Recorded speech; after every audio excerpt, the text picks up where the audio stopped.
National Geographic Information Systems GIS coordinator Cecile Blake has said that efforts are being made to organize the development of a regional GIS network. Speaking at a GIS think tank session yesterday, Ms. Blake said discussions were held and resolutions passed on the matter at the 3rd Caribbean GIS Conference hosted by the Urban and Regional Information Systems Association in the Bahamas on November 3. At the end of the conference, there was a strategic workshop that looked at what we wanted to do as a region in terms of moving geographic information systems forward, and the whole thing of a Caribbean spatial data infrastructure for the region. And a number of resolutions were reached at the meeting.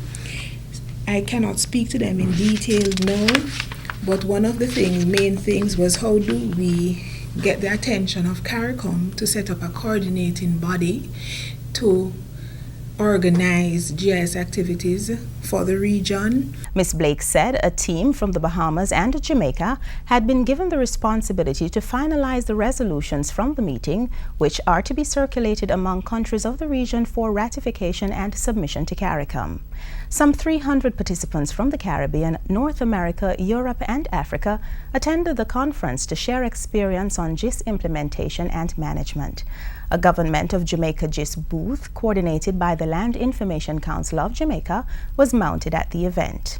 Meanwhile, Geography Awareness Week will be observed from November 12 to 16 this year, with November 15 being observed as GIS Day. This is with the primary objective of promoting awareness on the importance of education in geography and GIS as powerful tools for improving everyday life. It is an opportunity for everybody to come and see what GIS is about and how it affects our daily lives, how you can become a part of GIS and share in the growth of GIS in Jamaica. A number of events are scheduled over the period under the theme GIS Beyond the Click, Making Better Decisions. The activities will commence with a church service at the St. Andrew Parish Church on Sunday, November 12. An exhibition will follow on Monday, November 13 at the Montego Bay Civic Center, where schools in the Western region will participate in various activities related to GIS. Focus will be placed on creating wealth through GIS at a lunchtime presentation set for Tuesday at the Kiwanis Club meeting to be held at the Hilton Kingston Hotel. The main event of the week will be a GIS Day exposition and GIS in Schools competition on Wednesday, November 15, GIS Day, at the Assembly Hall of the University of the West Indies, UWI Mona. We'll also have technical presentations by GIS professionals. There'll be a GPS treasure hunt where students will be asked to locate various items on the UWI campus using GPS units. We'll also have a GIS fashion show, and there'll be also cultural items that will be given by the Pembroke Hall Primary School. And we'll also have on the Thursday an open day at the National Land Agency, Surveys and Mapping Division, 23 and a half Charles Street. And this will be from 9 in the morning until 3 p.m. Usually when we hear of the term geography, the first thought that comes to mind is that of the different features of the Earth's surface and, yes, maps, which have become a powerful tool for mankind in his conquest of the land. This science has evolved with the creation of the world's first geographic information system, GIS, in Canada in the 1960s, and today offers a whole new realm of support and solutions far beyond navigation and land use data to other important areas of human development. But how many of us know of this spatial renaissance where increasing knowledge of GIS is creating a virtual globe with quick and accurate information at the fingertips of people? Collecting information is one important and necessary thing to do, but how GIS affects what we use the information for is even more interesting. Decisions for social, economic, and environmental advances are now better made through the use of geographic information systems, which are essentially computer technology applications combining the geographic data of a particular area and all natural and man-made features with other types of information. The technology consists of 5 components: software, hardware, data, methodology, and people.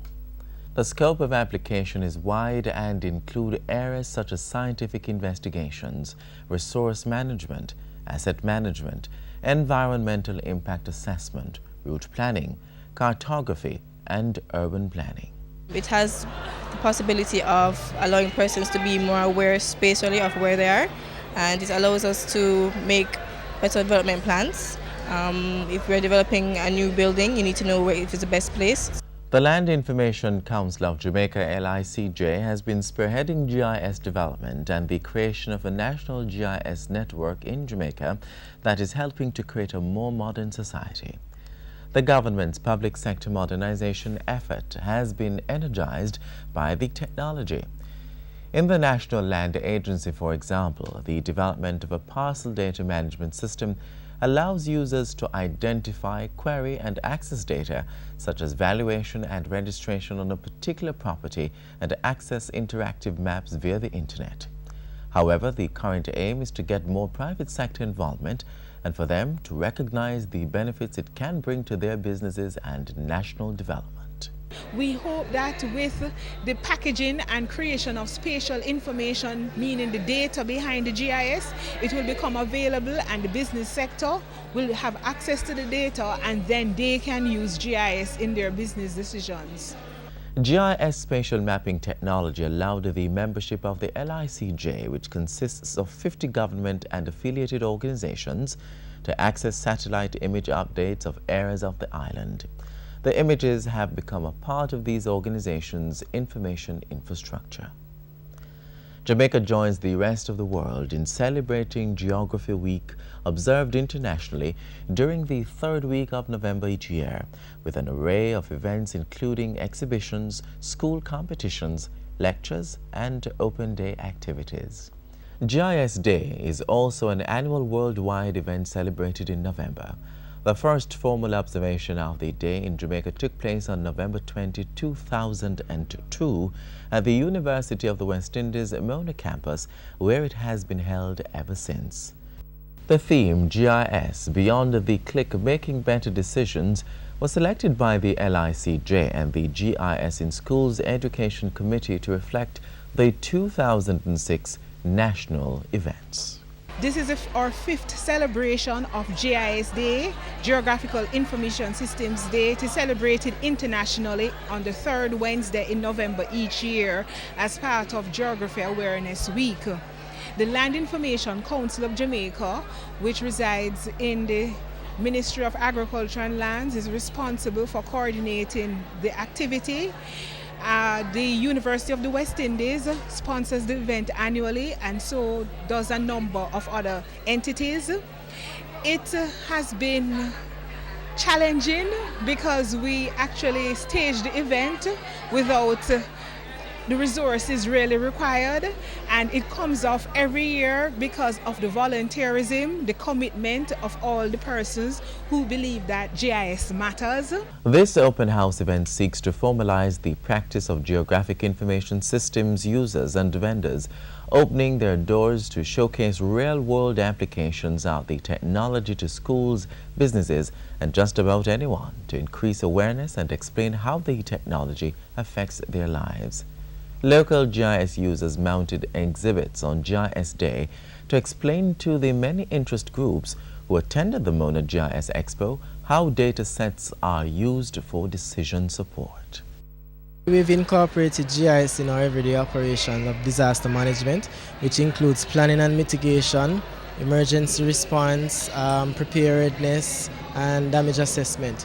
For example, in terms of planning, we are part of the development approval process, so we use GIS to analyze and to assist us in conducting our vulnerability assessment.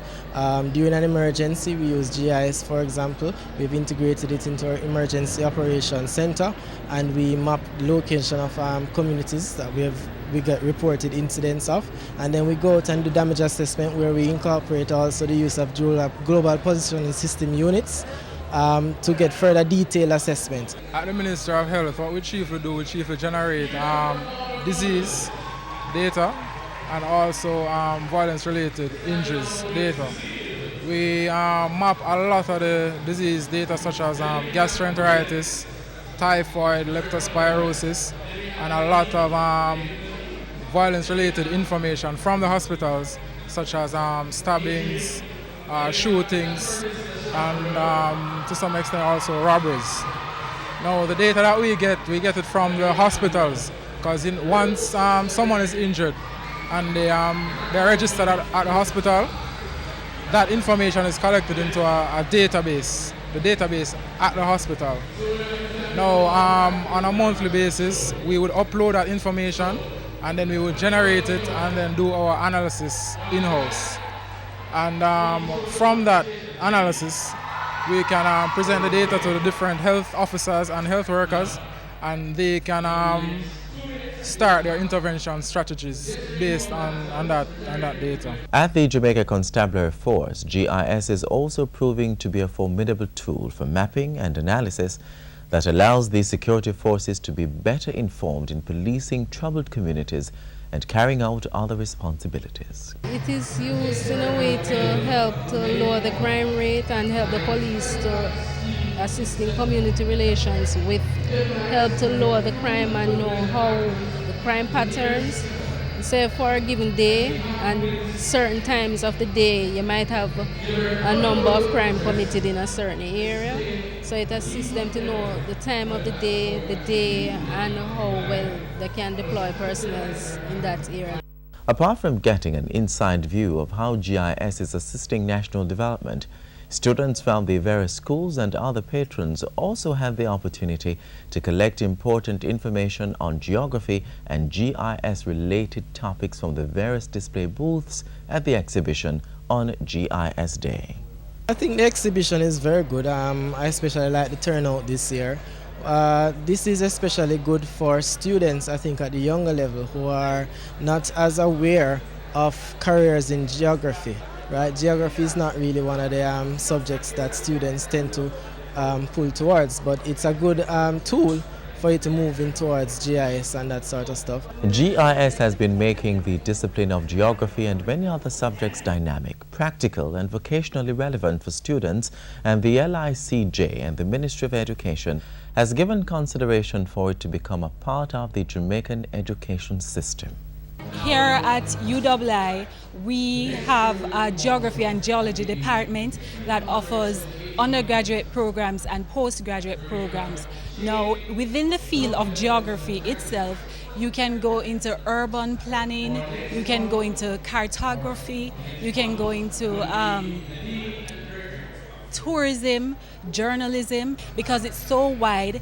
It has been listed as something from the humanities as well as a subject from the science area. But you can find people who are in possibly mining, people who do meteorology, and these are all career choices that once you do geography and have a geography background, you can do all of these things. A GIS Education in Schools program, GISEP, established in 2002, is the platform for engaging students at their early childhood, primary and high school levels.